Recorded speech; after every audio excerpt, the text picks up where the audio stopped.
ఇస్తుంది. సో ఆర్టీసీలో మీరు వచ్చిన తర్వాత ఇప్పటికే 4 ఏళ్ళు గడిచిందా సార్? 3 ఏళ్ళు, 3.5 years 3.5 years అయింది. సో ఎటువంటి మార్పులను గమనించారు? అంటే ఉద్యోగులకు సంబంధించి కావచ్చు, మీరు తీసుకొచ్చిన సంస్కరణలు కావచ్చు, వాళ్ళకు జరిగిన లాభాలు కావచ్చు. బేసిక్లీ నేను వచ్చినప్పుడు అప్పుడు ఆ ప్రభుత్వం ఏ ఉద్దేశంతోని నాకు, ఎందుకంటే నేను మీకు తెలుసు చాలా hard core police officer almost. ప్రభుత్వాలు ఎవరైనా సరే సో అక్కడ అధికారిగా అక్కడ పోయిన తర్వాత అక్కడ చాలా సమస్యలు అని చెప్పి అప్పుడు బయటపడింది. ఎందుకంటే ఆల్మోస్ట్ అది వెంటిలేటర్ పైన ఉన్న సంస్థ. ముఖ్యంగా మన డ్రైవర్స్, కండక్టర్స్, మా సిబ్బందిని అప్రిషియేట్ చేయాలి. చాలా అంటే చాలా కష్టపడినారు. చాలా వాళ్ళకు బాగా మనతో యాజమాన్యంతో చేయగలిపారు. మనము ఈరోజు చాలామంది అనుకోకుండా మళ్ళీ కొత్త ప్రభుత్వం వచ్చిన తర్వాత మహాలక్ష్మి స్కీమ్ రావడం మనకు ఆర్టీసీకి, ప్రజా రవాణా వ్యవస్థకి ఒక మేలు జరిగింది, ఒక వరం లాంటిది. సో దానివల్ల కూడా మనకు బాగా జరిగింది. ఫస్ట్ ఇయర్ కావడంతో కొంత మనకు మంచి జరిగింది. వచ్చే రోజు కూడా ఇంకా మంచి జరుగుతుంది చాలా విశ్వాసం ఉంది.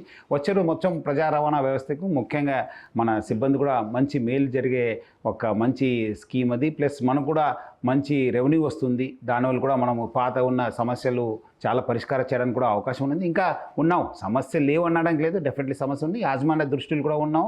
సో దాన్ని కూడా మనము దృష్టిలో ఎట్లా మనము సాల్వ్ చేయాలనే పైన కూడా మనము కృషి చేయడము, ఫోకస్ చేయడం జరుగుతుంది. అంటే ఆర్టీసీ ఉద్యోగులను కూడా ప్రభుత్వ ఉద్యోగులుగా చేయాలనేది కూడా అంటే ఆంధ్రప్రదేశ్ ప్రభుత్వం ఆల్రెడీ ఇంప్లిమెంట్ చేసింది. సో ఇక్కడ కూడా మీకేమన్నా ప్రణాళికలు, అంటే ఆర్టీసీ ఎండి సజ్జనార్ వాళ్ళకు ఒకటి చేయాలని ఒక ఉద్దేశం ఏమన్నా? లేదు, అది ప్రభుత్వ దృష్టిలో ఉంది. ఇప్పుడు అది అంటే మీరు వాళ్ళని అంటే మూవ్మెంట్ తీసుకోవడం, ప్రభుత్వంలో కదలిక తీసుకురావడానికి లేదు, ఆల్రెడీ అది ప్రభుత్వ దృష్టిలో ఉంది కదా. ఆల్రెడీ చాలాసార్లు కూడా అసెంబ్లీలో కూడా డిస్కషన్ కావడం జరిగింది. అది కమిటీ ఏర్పాటు చేసి అది ఇచ్చిన ఒక రికమెండేషన్ పైన ప్రభుత్వం యాక్ట్ చేసిందని కూడా చాలాసార్లు కూడా చెప్పడం జరిగింది. ఇంకా తెలంగాణ ఆర్టీసీ ఇంకా కూడా రోడ్డు పైన స్పీడ్గా పరిగెత్తాలంటే, ఆర్టీసీ ఉద్యోగులు కూడా చాలా బాగుండాలంటే ఇంకా ఎలాంటి సంస్కరణలు రావాలంటారు? సంస్కరణలు కావచ్చు, ఇంకా అందులో మార్పులు కావచ్చు.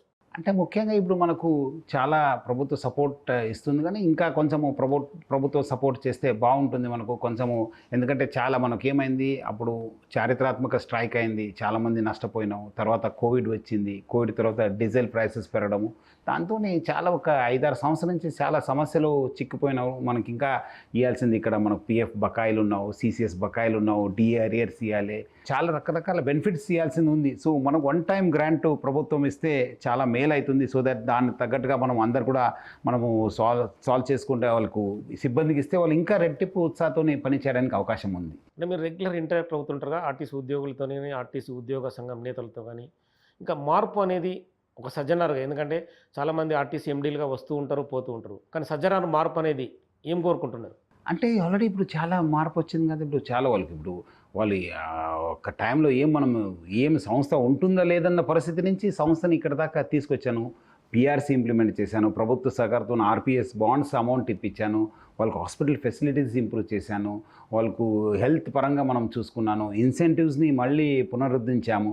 సో ఇట్లా చాలా మార్పు తీసుకొచ్చాను. సో ఇప్పుడు మనకు ఇంకా చేయాల్సింది ఏమంటే, ఈ గవర్నమెంట్ కొంచెము మనకు సపోర్ట్ చేస్తే ఇచ్చే సిసిఎస్ బకాయిలు కావచ్చు, మన పిఎఫ్ బకాయిలు ఇస్తే కొంచెం ఇంకా మన వాళ్ళకి అందరికి కూడా మేలు జరుగుతుంది. ప్లస్ వాళ్ళు కూడా ఒక ఇంకా రెట్టింపు ఉత్సాహంతో పనిచేయడానికి అవకాశం ఉంది. అంటే మహాలక్ష్మి మీ స్కీమ్ రాకముందు, స్కీమ్ వచ్చిన తర్వాత నష్టాలు లాభాలు ఎలా ఉంది బేరీజ్ చేస్తే?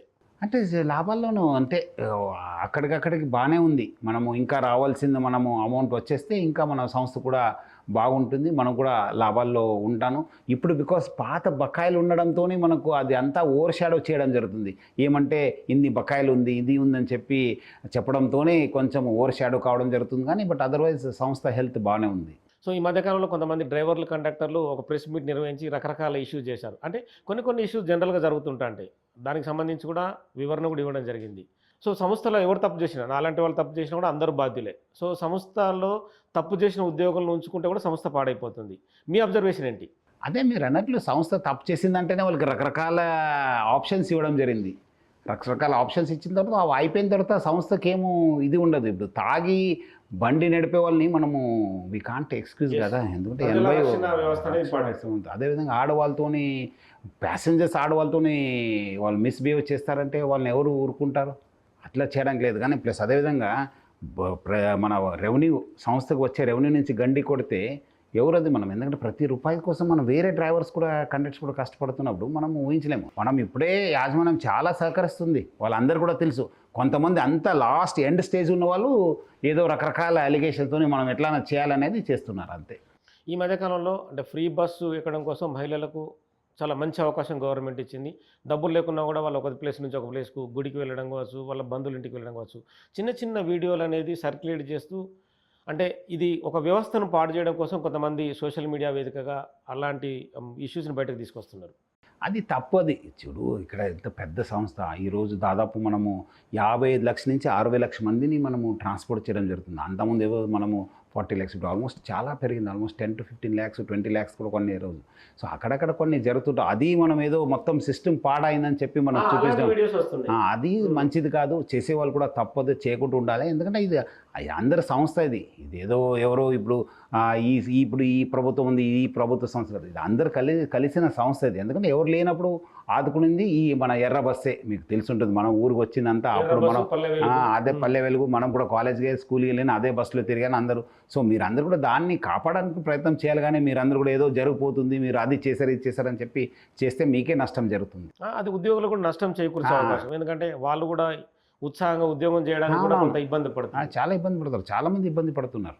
వీటన్నిటిని చూస్తే మీకు ఏమనిపిస్తుంది? అంటే ఆర్టీసీ ఎండీ కావచ్చు, సీనియర్ పోలీస్ ఆఫీసర్ కావచ్చు, అంటే కొంత మేము కూడా వీడియోలు చూస్తున్నప్పుడు మాకు కూడా ఇది అనిపిస్తుంది. అరే చిన్న చిన్న వీడియోలు తీసుకొచ్చి ఎందుకు పెట్టి అంటే ప్రజల్ని ఇబ్బంది పెట్టడం కావచ్చు, ఇప్పుడు ఆఫీసర్లను పెట్టడం కావచ్చు, ఉద్యోగులను కావచ్చు, రకరకాల ఇష్యూస్ వస్తుంటాయి. అంటే ప్రజలు వాళ్ళు కూడా అర్థం చేసుకోవాలి. మనం ఇది చేయడంతో ఎవరికి లాభం అవుతుంది, అది సంస్థకు లాభం అవుతుంది. దానికి ఆనేదో కొంచెము జస్ట్ సాడిస్టిక్గా ప్లెజర్ తీసుకోవాలని చెప్పి అనుకుంటే అది ఆనక నష్టం జరుగుతుంది. కానీ వేరే వాళ్ళు చూసే వాళ్ళకి ఏమంతా ఉండదు. ఎందుకంటే నడుస్తూనే ఉంటుంది. మనం కూడా మన వాళ్ళని ప్రోత్సహిస్తూనే ఉన్నాం. ఎందుకంటే కొంత ఇబ్బంది ఉంటుంది. మన వాళ్ళు కూడా ఇప్పుడు మీకు తెలియదేముంది, మన వాళ్ళు పబ్లిక్లో కూడా సహనం కోల్పోయారు చాలామంది. ఇప్పుడు మీరు చూస్తుంటారు, మన తప్పు లేకపోయినా మనం వచ్చి మా డ్రైవర్ని కొట్టడము, కండక్టర్ కొట్టడము, ఇదంతా చేస్తుంది మంచిది కాదు. ఎందుకంటే మనం పెద్ద బస్సు ఈరోజు మా డ్రైవర్స్ కండక్టర్స్ చాలా కష్టపడుతుంది. డ్రైవర్స్ రోజు ఈ రద్దీలో ఇండిసిప్లిన్ పబ్లిక్లో ట్రాఫిక్ రూల్స్ పాటించరు. అంతలో ఆల్మోస్ట్ 100 మందిని ఆయన కాపాడుతుంటారు. మీరు చూస్తుంటే ఆయన ఇట్లా యుద్ధం చేసినట్లు ఆయన రోజు పోతే ఎట్లా ఉంటుంది ఆ యుద్ధము. అదే కండక్టర్స్ కూడా రోజు చాలామంది తెలియదు 12 కిలోమీటర్లు నడుస్తారు ఆయన పైన కింద ఎక్కి దిగడము, టికెట్ ఇష్యూ చేయడం అంత కష్టపడిన వాళ్ళకు వాళ్ళు కూడా అర్థం చేసుకోవాలి. వాళ్ళు పెద్ద బస్సును ఎక్కడ కావాలో అట్లా తిప్పలేరు కదా. వీళ్ళు ఇట్లానే వస్తారు ఇట్లా చేస్తారు. సో ప్రజలు సహనం ఉండాలి. వాళ్ళు కూడా మనకు అప్రిషియేట్ చేస్తేనే అందరికీ మేలు జరుగుతుంది. రెగ్యులర్ అయిన మోటివేషన్ నిర్వహిస్తుంటారా వాళ్ళతో? మీరు ఇంటరాక్ట్ అయితే మన రెగ్యులర్ ట్రైనింగ్ చేస్తున్నాం. ఇప్పుడు మొన్న కూడా ట్రైనింగ్ చేశాను. మొత్తం రాష్ట్ర వ్యాప్తంగా ట్రైనింగ్ జరుగుతుంది. మళ్ళీ ఇప్పుడు కూడా మళ్ళీ నెక్స్ట్ మంత్ మళ్ళీ అగైన్ ప్లాన్ చేస్తున్నాం. సో రెగ్యులర్ ట్రైనింగ్ నడుస్తూనే ఉంటుంది. లాస్ట్ 3 ఇయర్స్ నుంచి బాగా ఇన్వెస్ట్ చేశాను. హెల్త్ ట్రైనింగ్ పైన బాగా ఇన్వెస్ట్ చేయడం జరిగింది యాజమాన్యం. ఇంకా ఆర్టీసీలో ఉద్యోగ కల్పన పెంచడానికి సజ్జనార్ దగ్గర ఉన్న ప్రత్యేక ప్లాన్ ఉందా? అంటే ఇప్పుడు మాట్లాడుతున్న నెక్స్ట్ ఇయర్ కోసం మనం ఎట్లా చేస్తే బాగుంటుంది అనేది మన ఆఫీసెస్తోని బ్రెయిన్ స్టార్మింగ్ ఎట్లా చేస్తే ఏం చేస్తే బాగుంటుంది, ఎక్కడెక్కడ అవకాశాలు క్రియేట్ చేయాలనే పైన మనం కూడా కొంత డిస్కషన్